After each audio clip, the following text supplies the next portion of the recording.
guten Tag und herzlich willkommen zu unserer Kochshow. Marilyn ist gerade Kameramann, weil unser Kameramann wieder besoffen in der Ecke liegt. Ja, deswegen muss ich jetzt mal kurz alleine machen, ja, so. Rundkohl am Stiel. Einfach in eine Pfanne packen. Ja, ich jetzt machen gelernt. Einfach in eine Pfanne packen, so.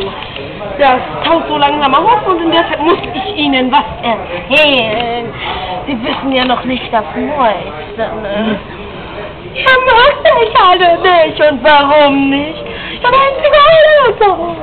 Aber nur wegen denen. Ja, egal. Ich wollte gar nicht erzählen. Ich wollte was anderes erzählen. Wassermelonen gibt es schon in der Schüssel. Und gucken Sie mal hier. Unsere Lauchzwiebel, Knoblauch. Ragout. Ragout. Ist schon ziemlich am Küche. Aber machen Sie bitte das nächste Mal das Gummi ab. Hab ich jetzt vergessen. Ist egal. Und hier haben wir schon mal was vorbereitet. Das wird aufnehmen, wenn alles fertig ist, ne? Hier der aufgetaute Rosenkohl und das Menü. So, ich muss dann jetzt auch wieder, Marilyn und ich müssen noch woanders hin. Viel Spaß noch beim Nachkochen. Gibt's ja nicht so viel falsch zu machen. Tschüss.